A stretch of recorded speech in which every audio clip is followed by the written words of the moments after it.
Сайн байцгаана уу эрхэм хүндэт үзэгчтэй. Орой минь төргий залуу зохион бүтээгчтэй. Монгол улсад оюунлаг хөдөлмөрч бүтээл залуучуудыг олноор бий болгох зорилготой залуу зохион бүтээгч нэвтрүүлгийн 1-р шатны шалгаруулалт эхлээд байна. Залуу зохион бүтээгч 2011 тэмцээн өндөрлснөөс хойш үзэгч дунд залуу зохион бүтээгч дунд нэлээд их хүлээлтийг бий болгосон. Залуу зохион бүтээгч нэвтрүүлгээс дэлхийн давцанд өрсөлдөх чадвартай Монгол чадварлаг инженерүүд төрөн гарна гэдэгт бид итгэлтэй байна.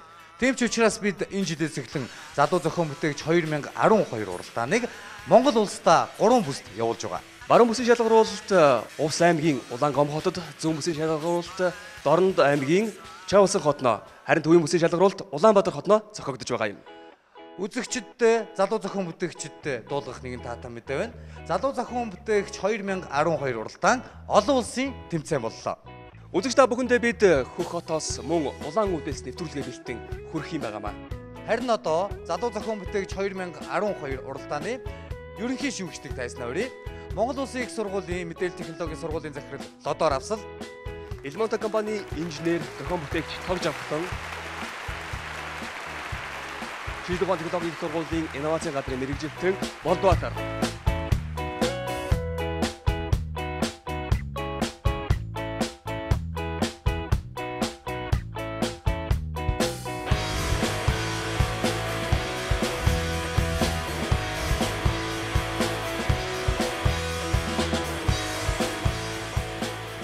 Монгол улсад оюунлаг хөдөлмөрч бүтээлч залуучуудыг олноор төрүүлэхэд хамгийн том бэлтгэл өгч байгаа.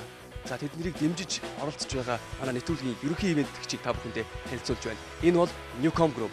Ингээд Newcom Group-ийн гүйцэтгэх захирал Бямцайхан таныг тайзан дээр урьж байна. Тэгэхээр залуу зохион бүтээгчтэй хандаж хэлэх үг. Юуны өмнө энэ тэмцээнд оролцож байгаа бүх залуу зохион бүтээгчтэй бол одоо амжилтыг хүсье.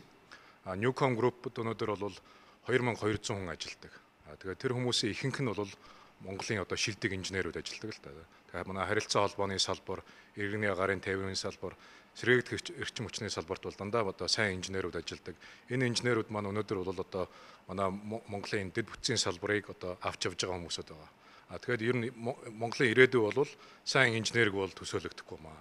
Тэгэхээр Монгол мөрөөдөл гэдэг ямиг одоо Newcom компани бол байнга одоо дэмжиж одоо тусалж явдаг. Тэгээд энэ тэмцээнийг одоо бид нэр ивент тэтгэж байгаа нь бол одоо тэр зорилготой юм. Яг бол өнөөдөр Монголд бол одоо манай залуучууд монголчууд маань бол одоо ирээдүйдээ асар ихийг бүтээнэ гэсэн хүсэл эрмэлзэлтэй байна. Тэгээ Монгол хүний оюун ухаан тэгээд хүч хөдөлмөрөөр бол одоо Монгол улсын одоо энэ бүтээн байгуулалт, эдийн засаг тэгээд бүтцийн салбар л хөгжнөө. Энэ үндэ бол одоо энэ залуучуудаа одоо өнөөдрөөс эхэлж бэлдээд тэгээ өнөөдрийн хүмүүс бол маргаашийн одоо Монголын ирээдүй учраас бол бид нэр байнга дэмжиж явах болно гэж хэлж байна.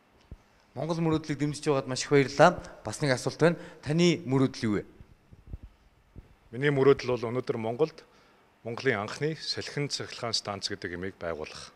Тэгээ өнөөдөр бол одоо манай компани энэ салхитын 50 мегаваттын салхин цахилгаан станцыг бол барьж байгуулж байна. Тэгээд одоо 2012 оны 11 сард бол ашиглалтанд оруулна.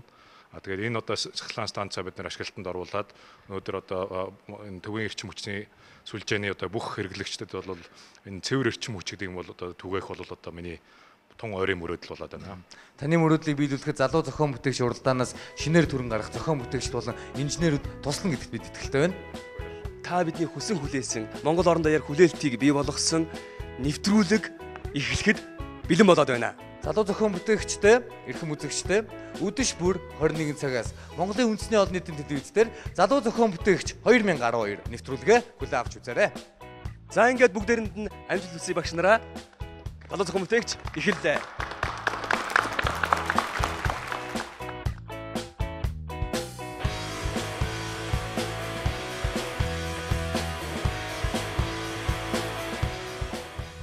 Мэдлэг оюунаараа баялаг бүтээж эх орныхоо хөгжилд хувь нэмрээ оруулах нэгэн зарлага дор нэгдсэн залуу зохион бүтээгчдийн шин санаа бүхэн хэдхэн сарын дараа бодит бүтээл болон хөгжиж үзэгч та бүхний хэрэглээнд нэвтрэнэ.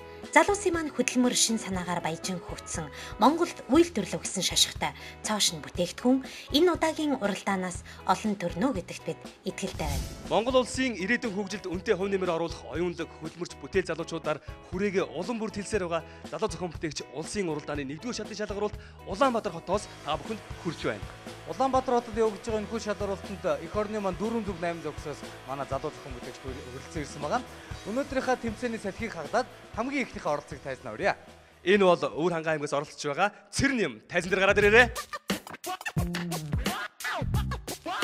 За. Тэмцээнд оролцох гэж нилээдгүй бэлдсэн үү? Бэлдсэн. Нууц биш бол тэмцээнд яг яаж бэлдсэн бэ? Судалгаа хийж олон тал дээр нэг судалгаа хийсэн л дээ. Төгөлдрөө энэ бол дэвшил гарсан байна. Ягаад гэвэл хүүхдүүд судалгаа хийж маш олон зүйлийг хооронд нь харьцуулж болж орж ирсэн гэсэн учраас. Чи бид хоёр баярлах хэрэгтэй маань. Бид хоёрын үгийг залуу зохион бүтээгч Монгол улсад ярьсан байна. Тийм байна. За ингээд Цэрнэм амжилт хүсье. Амжилт хүсье. Манай хөдөө орон нутагт ийм худгын ноцоос байдаг. Энэ ноцоос нь болохоор нэг ийм гар ажиллагаатай. Тэгээд энэ нь болохоор нэг олон тооны мал хослох, тийм нэг газар тэрэл ногоо хослоход хүндрэлтэй байдаг. Тэгээд энийг болохоор нэг өөрчилж ундад дугууны юу хийж энэ араатай болгож өөрчилсөн байгаа. Тэгээд энэ яг хөө ихээр энэ дөрөөгийн жиiхээр араанууд нь эргэж газрын гүнээс гаргах юм байгаа. за энэ бол яг хөө ерөнхий нөгөө бүтээлийн маань хэмжээнүүд байгаа. Тус дараачих нь. Энэ маань нөгөө бүтээлийн маань энэ дотор барилах араа маань л да. Усан гол ингэж түлхэц өгдөг араа маань. Энэ маань ингэж эргээд тэгээд энэ гол маань дээш доош гүөхстэй. Ингээнд бол энэ маань ингээд нөгөө чигээрээ болохоор зэрэг энэ хоёр дээрээ ирэхэд хоёр дээшээ далбагнах хөдөлгөөнтэй учраас энийг ингээд тусгай хэмжээгээр ингэж тайлбарлаж өгөөд тэгээд дунд нь ийм холбогч юм хийчихсэн байна. Энэ холбогчийг хийснээр маань энэ холбогч маань хоёр тишээ ингэж хөдөлгөөнд орж энэ маань чигээрээ гүнэ гэсэн үг. За дараачих нь. Энэ маань бол нөгөө худдаг дотроос гарч ирж байгаа турба маань ингээ гараад энэ цоргийн хэсгэлдээ энэ бүтээл. Энэ цоргийн хэсэг маань ингээ усыг гаргадаг. Одоо эндээс ус маань татагдаад энэ турбагаар гүйж гаширээд тэгээд эндээс ингэж гарна гэсэн. Тэгэд энэ дээр нөө нэг өвлийн нөхцөлд энэ худган нэг энэ дотор ингээд ус нь хөлдчихдөг гэж байгаа. Тэгээ энэ нөө нэг дахиад турбаныхаа энэ дээр нөө нэг карант ягаад хийж өгөөд тэрийгээ болохоор ингээд дээрээ яачаад нэг татваргаар ингээд яачдаг. Тэгээ нөө тэр карантаа хаахаар ус нь нэг усаа ингэж гаргана. Карантаа нээчгээр нэг ус нь ингэж доош яваад тэгээд энэ дотор ус үлдэхгүй ус нь хөлдөхгүй байхаар ялцаа. За болсон уу? Хугацаа болсон. Цэрнэм чи яг одоо манай төгөлдрийн гарт байгаа манай IT спонсор MCS Electronics-ийн iPad-аар харах юм бол ийм ижил төрлийн нацаасууд байгаа. Тэгэхээр 7 хоногийн өмнө төгөлдөр бид хэд бас яг энэ бүтээлийн тухай ярилцж байсан. За хэрвээ манай шүүгчнэр санаж байгаа бол мотоциклаар ингэж ус гаргадаг нацаа ус байсан. Бүр дээр нь бас яг ингэж жийж гүүж гаргадаг ийм нацаас байсан л да. Тэгээ энэ бол бас ижил төстэй давтагдсан санаа юм болов уу гэж бодож байна. Энэ харж байна уу? Энэ төгөлдрийн iPad-н дээр гарч ирж байгаа зургнууд бол бас помпуудын нэг хэлбэр. iPad-н дээр чи гарч байгаа зургнаас ялгаатай нь юу вэ? Өөрийнхөө бүтээлийн ялгааг нь тайлбарлаа та. Битэрийн бүтээл маань бол яг ингээд энгийн байх хэвээр. Энэ дээр маань болохоор зэрэг тэр энэ бол төстэй юм л да. Гэхдээ энэ олон ажиллагаа орсон байна. Битэр шулуу ингээд хийчихэж байгаа юм. Араа баахан материалаар бага үнээр гэсэн үг л дээ. Монгол хүн чи ер нь амарчилж хэлбарчилж монголчлтын шүү дээ. Тийм үстэй төгөлдрөө. Тэгээд бас өөрийнхөө амьдарч байгаа нөхцөл байдал тохируулна л да. Яг зөв. Өвлийн нөхцөл бас тохируулна. Өвлийн нөхцөл тохируулна. Чи Африк их байна хараа. Ямар ч өвөлдгөө билээ. Өвөл асуудлаа шийдсэн тийм үү? Ус өлдөх тий хүүт мах нэг юм дээр барьцалтай хөлдчихөж тэр тусаж ажилладаг болж. Нөгөө каранттай болохоор нөгөө карант нөгөө нэгтгэр агаар ороод ус нөгөө доошоо гэдэг гүнрүү буцаад буцчихдаг байхгүй. За тэгээд энийг одоо сар ахсын хугацаа байгаа шүү 2 дугаар шат хүртэл. Хийж амжих уу? Та хоёрт өөр хийн туслах уу? Нутгийнхаа маань туслана. Ар гэрийн аав ээж маань туслана. Туслахын зөндөл. За уучлаарай. Миний хувьд бол ерөнхийдөө жоохон хийц тал дээр байдаг ерөнхий үг жоохон хүндрүүлээд байх шиг байна л да. Заавал тэр тий шулуун замаар яагаад игээд. Ер нь бол энэ дахир голын механизм байгаа шүү дээ. Дахир голын механизмаар байдаг юмыг таяр болж жоохон өөрчлөөд хийцийн хэлбэр болгож байгаа гэдгээр сая тэр дугуун дээр байгаа зам татаад тэр зам дотор оройлогтой гүөх гээд байна да. Энэ хийц шүү дээ. Яг доороо чи одоо хэдэн литр ч гэдэг ус аваа шүү дээ. Ус аваад ирэхээр яг энэ ажлын зам дээр чинь ачаал ирдэг. Ажлын зам дээр ачаал ирэхээр чи зүгээр нэг божипрэнгээр хийсэн байж магадгүй те шаркер гүйдэг шаркер хийж болно. Тэгтэл энэ зам бол тийм удаан настай биш болно л доо. Ер нь бол яг энэ механизмын хувьд бол энийг бол дахиргалт механизмаар ерөнхийд нь хийдэж штат. Тэр бүлүүн бүлүүрийн хэсгийн чинь давших хөдөлгөөнийг ер нь бол дахиргалт механизмаар шийдэгдэг. Чи бүр би энийг хийж чадна гэж хийж болно. Гэвч энэ бол яг тийм үндсэн үүргээ гүйцэтгэж чадахгүй, насгүй, босон ч гэсэн удаан насгүй тийм механизм болж хувирна л да. Зарим нь бол одоо мотоцикл унж ирээ шууд хойноо залгаад ус гаргачих гээд байна тийм ээ. Зарим нь бол гүүж ирэнгүүтээ шууд дээр нь суугаад жийчих гээд байна тийм ээ. Яагаад дээр нь гүүдэг байж болохгүй гэж. Зарим нь одоо мал залаа гаргаад бас зам дээр ингэж яваа. Гүүдэг димэн штэ чи ходгон дээр гүүж битан барьж ирчээд баахан гүүж ус авчаа буцаад гүүж гэрlүү байхад штэ. Гүүх бол тийм хэмжихгүй. Даваа талынхаар хүний эрүүл мэндийг дэмжих. Хүн ч одоо хөдөлгөөний тутгадлаараа ингэж юм гүйлч. Яг хөдөө байгаа хүмүүс усанд ирж байгаа худгаас авж байгаа хүмүүс. Газар тариалан эрхэлж байгаа хүмүүс. Яг битэрийн бүтээл бол яг бүх насныхан тохирсон. Өдөртөө одоо 2 нь явж хойноос тахад нэг нь нөгөө хоноо янзлмаар нэг нь нөгөө ноцоосаа дармаар тэгсээр гоод гар маран шилтгэлтэй. Хүүхдүүд нээсээ хот руу сургууль явсан юм. Хот руу сургууль мургуул явсан таахгүй. Тэгэхээр аав ээж нь хоёулах нь үлдэнэ. Тэгэхээр яг бүх жилийн үед бол яг ингээд ийм насаасаар таархлаа гэж битэр сэтгэсэн. Зөв шүү дээ. Юу бүтээх талаас нь олон ишээ нэмж оруулах юм бэ? Юу вэ? Нэмж хөгжүүлэхийг хэлэх гэж байна. За тэгвэл одоо шүүгчнэр ямар санаа бодолтойгоор ямар гэрэл асахыг одоо бүгдээр харцгаая. Нэг улаан. Яна. Гайвуулгтай. 2 улаан. 2 улаан.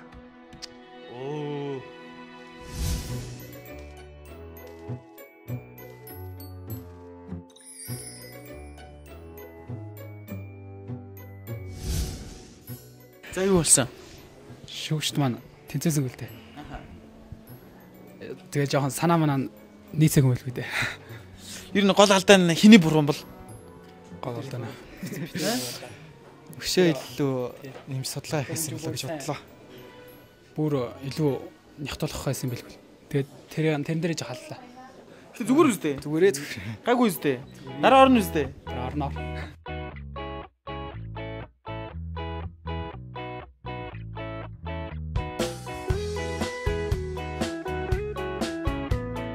Орхон аймгаас ирсэн нэгэн оролцогч маань миний ажил зогсож байна. Өглөө үлээ богоноос буусан тий?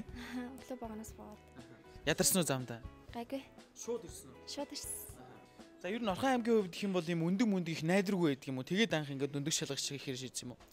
Үгүй ер нь бол хүмүүсийг харж байхад тэгээ телевиз нэвтрүүлэг радиогоор үзээ лимлэг мэмлэгээс юм асууж үзсэн л дээ. Тэгэхэд бол ер нь л өндөгнөөс болон хордлого мордлого гардаг тий.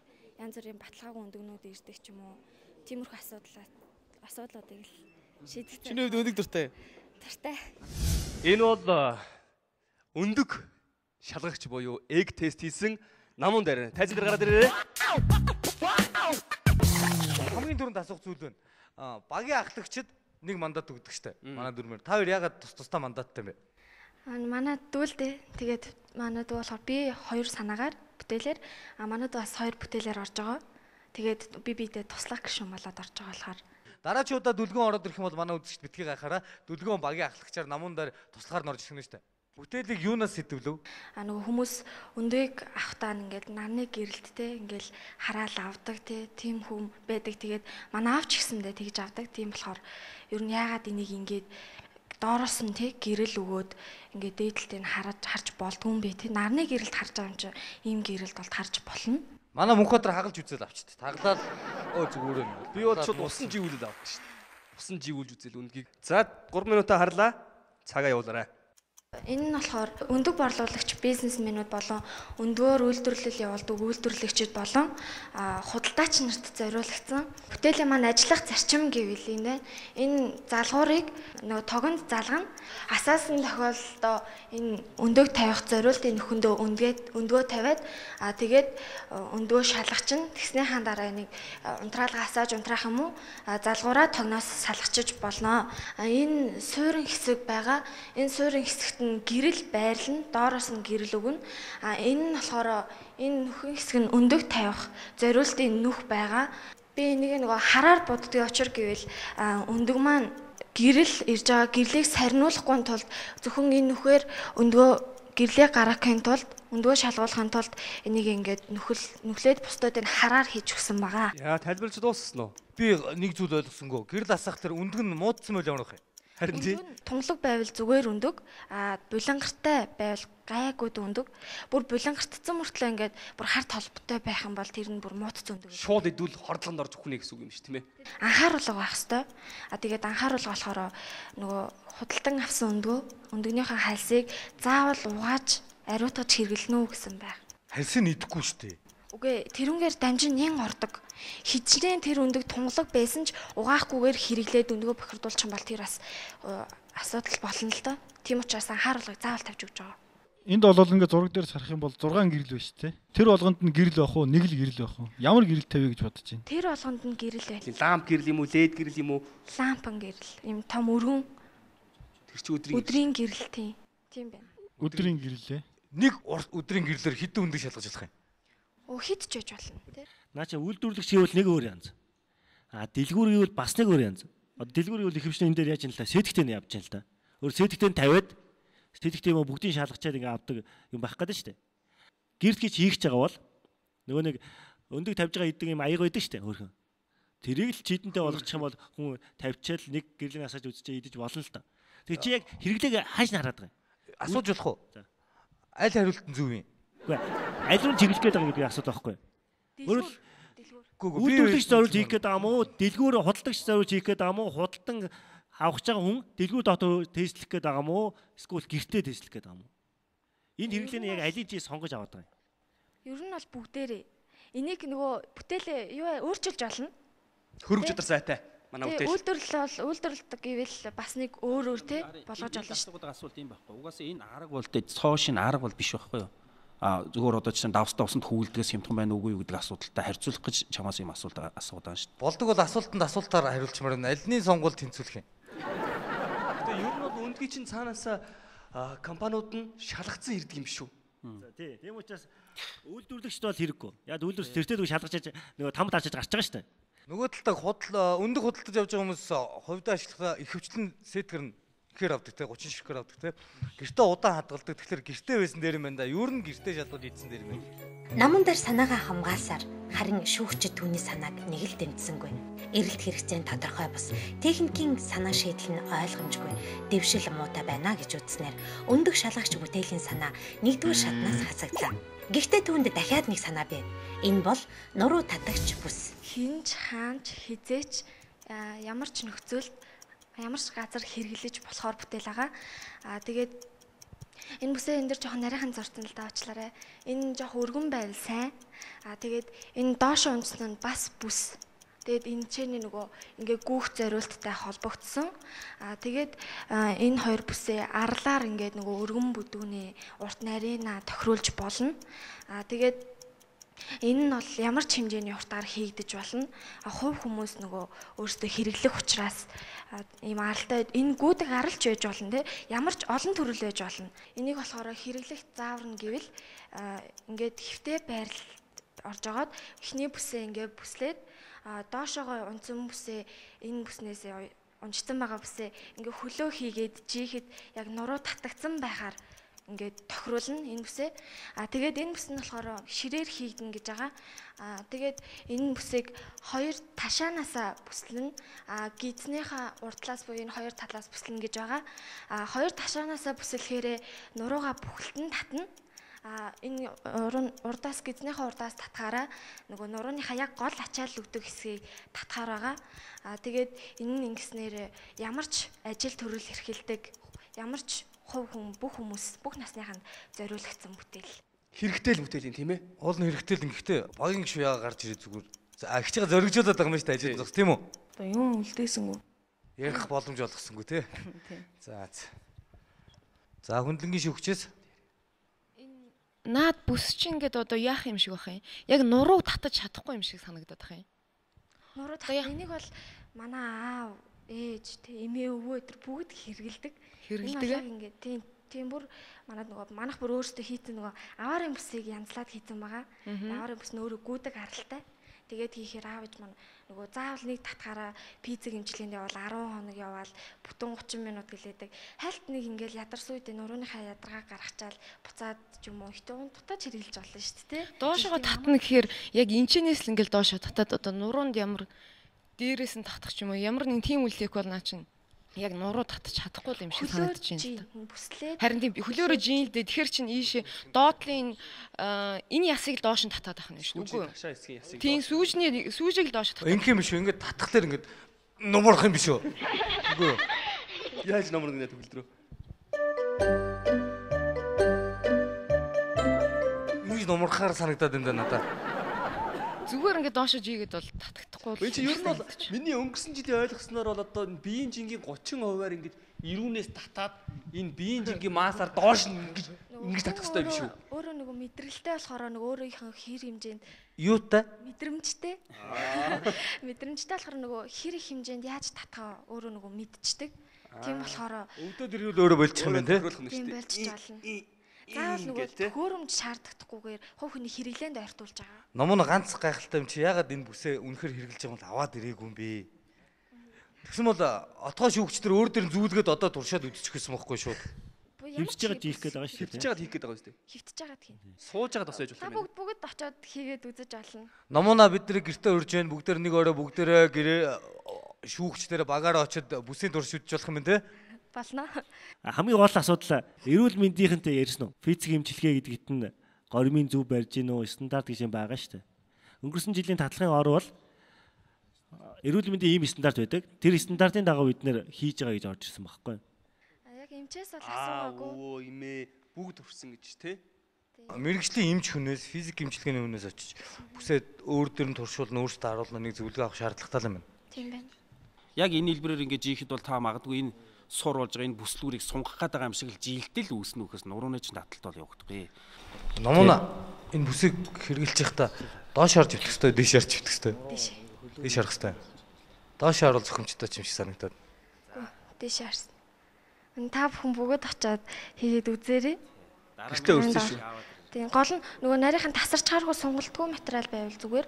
Яг тэгвэл сунгах юм бол нуруугаа татахгүй.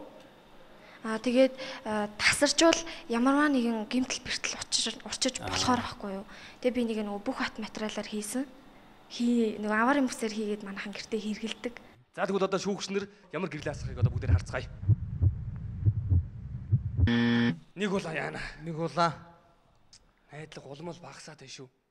Одоо татлагын ор хэрэглэхгүй ингээд татлага хийдэг бол сайхан л байна л та. Хүн болгонд яг тэгэж хүрээд байдаг л та. За ингээд цогж авсан шүүгчийн гэрэл ногоо. Оо гоё. Чиний одоо хэлэх ганц өгүүлбэр лодоо шүүгчийн гэрэл ногоо асах уу эсвэл улаан асах уу гэдгийг шийднэ. За зүүн баруун бүсийн хүүхдүүд бол 3 үг л хэлжтэй. Намайг тэнцүүлээрээ. Тэнцүүлээ 2 үг хэлжтэй. За харъя. Тэгэхээр физик эмчилгээний эмчээр энэ бол үнэхээр татлага болж чадж байна. Эрүүл мэнд ямар нөлөөгүй гэсэн тодорхойлолтойгоор нөхцөлтөөр орж ирэхийг зөвшөөрье. Ногоо. За баяр үргээ. Төгөлдрөө. Чи туршиж үзээрэй. За энэ нурууны татлагыг. Гайхамшигтай. Би яг энийг туршиж үзэх юмсаа гэж мөрөөдж явж ирсэн. Баярлалаа номон дээрээ. За баярлалаа.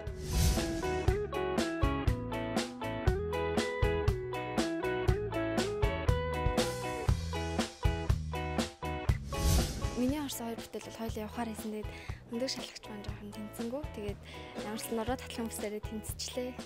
Одоо ч гэсэндээ миний бүтээл нуруу татлахын бүс маань бэлэн байгаа. Тэгээд илүү хөгжүүлж ирч чадна. Тэгээд охин чадсан шүү гэж хэлсэн. Хайртай шүү. Хоёулаа юм.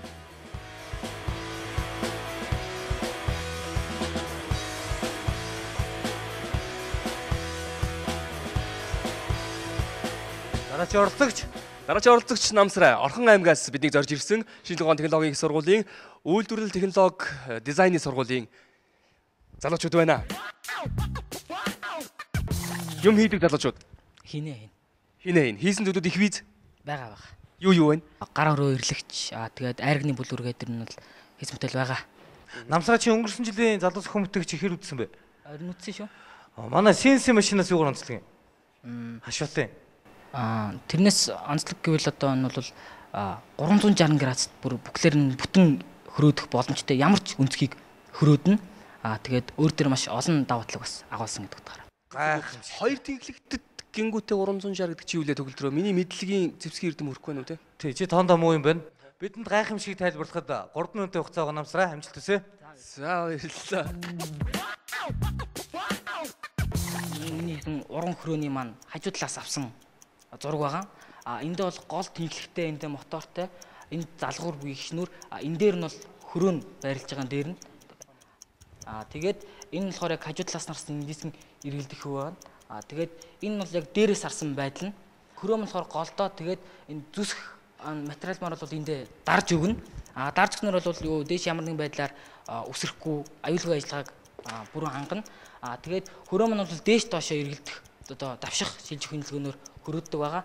Энд бол хийсэн материал маань бол 360 градус тойргоор буюу хаагурч яаж хөрөөдөх боломжтой. Ямар ч хорц өмсөх байсан хөрөөдөх боломжтой гэдгээр даваа талтай. Тэрнээс гадна бол энэ маань бол хөрөөдөх явцад үрдс гарна. Үрдсийг бол өөрөө үлээж цаанаасаа юу яхаар тэгж шийдсэн байгаа. Хөрөө бас удаан хугацаагаар ажиллахад хүн бас хөрөө бас хална. Тийм тохиолдолд хөрөөгөө өөрөө хийгэр болон усаар хөргөх тийм системтэй байгаа. Энэ бол бас цагийн бас юмыг арай хурдан болгож хөрөө халсны дараа хөргөх гэсэн юм бас арилгаж өгснөөр даваа талтай байгаамаа. Ямар ч хүн ажиллах боломжтой. Тэгээд энийг би нэмж засаж сайжруулах нь бол би бүр хажуу талаас бүр сийлдэг болд юм гэж бодож байгаа. Энэ бол одоогор бол бүтэн сэлбэр хийх боломжтой. Ямар ч юм хөрөөднө. Тэгээд модноос гадна бас өнгөт металл буюу төмөр дээр бас ирийн солиод хийх боломжтой. Ирээ бол яарч сольж болно.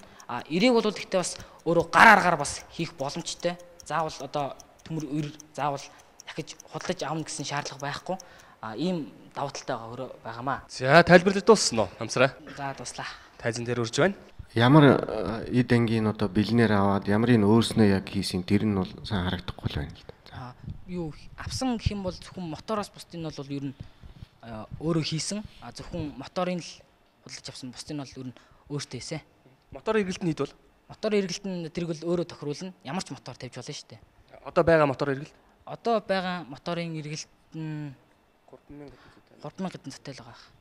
Тойрог морь гаргахад яах вэ гэдэг чинь тойрог гаргахад бол юу өөрөө хүн барьж байгаад ингээд тойруулахад бол ямар ч асуудал байхгүй. Тойрог гаргахад. Яг энэ дээр одоо юу нэмэх гэж байгаа. Тэрийг бүр тоочны хэлчих. Бүрэн автомат болгоно.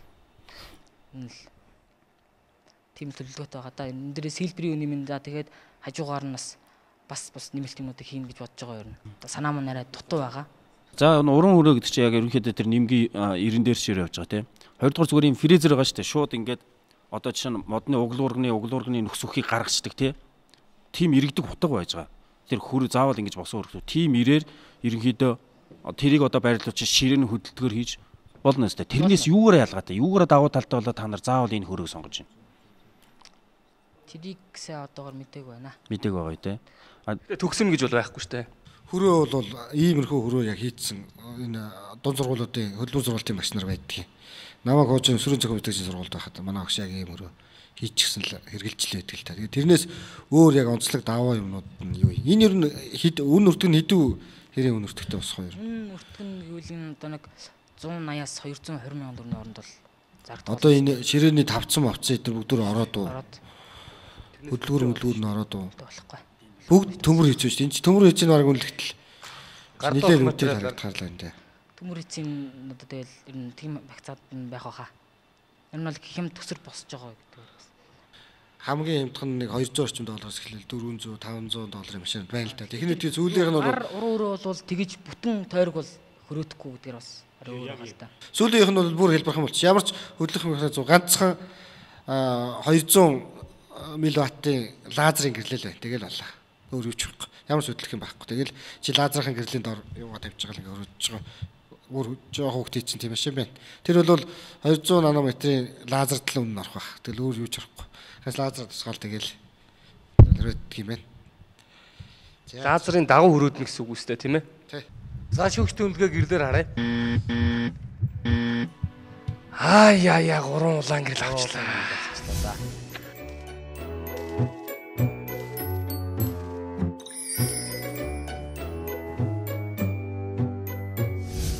Нэг жолооч нэлж амир их юу яд штэ. Хээр гадаа явжснаар дугуй нагалчаараа юу ах гэж зовдөг штэ. Эсэл нь болохоор 70%-тай гомцор нь болохоор 30% орж ирээд хөөд ортгийг өөртөө шингээж цаашаа дамжуулах хэрэгтэй.